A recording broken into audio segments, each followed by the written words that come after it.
خوب جو ابراہیم کا وارث ہے، خوب یہ وارث ہے، اور سارے نبیوں کا خلاصہ کیا تھا؟ لا الہ الا اللہ۔ ہر نبی لوگوں کو خدا کی طرف بلانے آیا۔ تو کیا ہم خدا کی طرف جا رہے ہیں؟ کیا ہماری زندگیاں خدا کی طرف جا رہی ہیں؟ کیا ہماری تعلیم خدا کی طرف جا رہی ہے؟ کیا ہم پڑھ کر شعور حاصل کر کر خود بھی معاشرہ بھی خدا کی طرف جا رہے ہیں؟ خدا اور خدا کی یاد، مولا امیر حضرت علی ابن ابی طالب علیہ السلام ارشاد فرماتے ہیں کہ خدا کی ذکر سے زیادہ کوئی لذت نہیں ہے۔ کیا یہ میری زندگی میں ہے؟ میں جو بہرحال آج اتنا زیادہ مصروف ہوں، میری زندگی میں خدا کہاں ہے؟ وہ ایک جوان، مفاتیح الجناح کے اندر یہ روایت موجود ہے کہ کوئی جوان شب جمعہ جو خدا کی بارگاہ میں استغفار کرے اور اس کی آنکھوں سے آنسو آئیں، سمندر کی مچھلیاں اس کے لیے استغفار کرتی ہیں۔ تو کیا میں خدا کی بارگاہ میں؟ عزیزان محترم، یزیدیت کے سسٹم کو پہچانے، وہ آپ سے آپ کا دین چھیننا چاہتا ہے۔ آج بھی اسٹریٹجی دشمن کی وہی ہے۔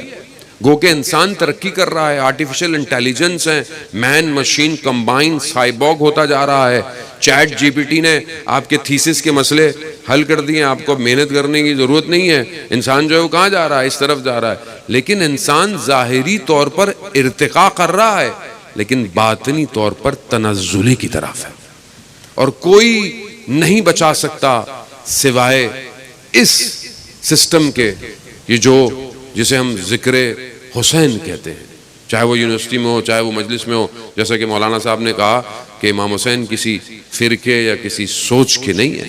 آج آپ کے سامنے اربعین امام حسین کربلا کا جو ایک جمع غفیر ہے، اس میں ہر مذہب کا شخص آ رہا ہے۔ پوری دنیا دیکھ رہی ہے کہ کون ہے یہ حسین جس نے دلوں کو خریدا ہوا ہے۔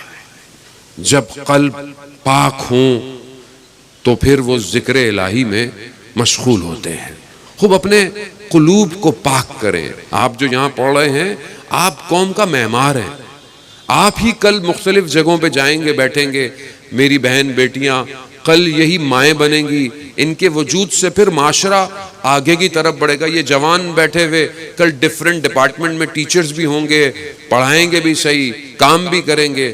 لیکن اگر آج ہم نے اپنی اصلاح نہیں کی، انسان کالج میں جاتا ہے تھوڑا آزاد ہوتا ہے۔ جب ہم بھی اسکول سے کالج گئے تو ہم نے بولا آزادی ہو گئی، وین نہیں ہوگی، پوچھیں گے نہیں کہاں جا رہے ہیں۔ پہلا بنک کالج میں مارتا ہے۔ پھر جب انسان یونیورسٹی آتا ہے تو تھوڑا اور آزاد ہو جاتا ہے۔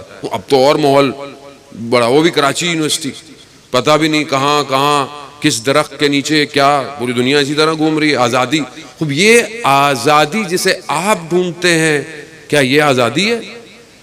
یہ آزادی نہیں ہے، یہ غلامی ہے اپنے نفس کی خواہشات کی، یہ غلامی ہے اپنے آرزوؤں کی۔ اور جس قلب میں آرزویں آ جائیں، وہ قلب رکت نہیں رکھتا، وہ قلب خدا کی بارگاہ میں نماز پڑھتے ہوئے سورہ مومنون کی آیات کا مصداق نہیں بنتا کہ جب مومن نماز پڑھتا ہے تو خاشیت کے ساتھ نماز پڑھتا ہے، اسے گریہ آتا ہے۔ آپ سب جوان ہیں، جوانی کی عبادت لذت کی ہے، بڑھاپے کی عبادت مجبوری ہے، کچھ بچا ہی نہیں، اب کیا کریں، ہاتھ میں تسبیح پکڑ لو۔ جوانی کے اندر جو جوان، ایک شہید اپنے وصیت نامے میں لکھتا ہے،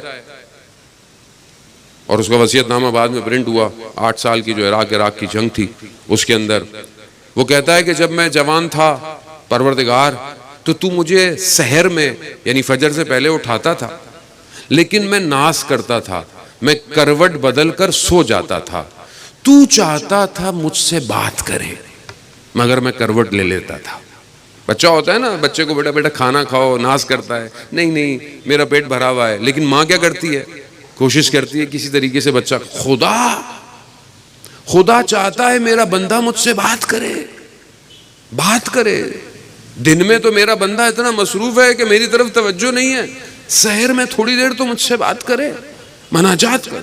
تو وہ شہید کہتا ہے میں ناز کرتا تھا پروردگار، میں اٹھتا نہیں تھا، مگر اب جب میں خط مقدم پہ فرنٹ لائن پہ کھڑا ہوں اور میں شہید ہونا چاہتا ہوں تو ناز کر رہا ہے، تو مجھے اپنی ملاقات میں دیر کر رہا ہے۔ یہی وجہ تھی عزیزان محترم، شب عاشور مسلم ابن اوسجہ جو صحابی ہیں، حبیب ابن مظاہر کے دوست ہیں، پرانے کوفہ کے جو حبیب ابن مظاہر کے ساتھ آئے، وہ شب عاشورہ مسکرائے تو کہا مسکرا کیوں رہے ہو؟ آج رات ایسی نہیں ہے۔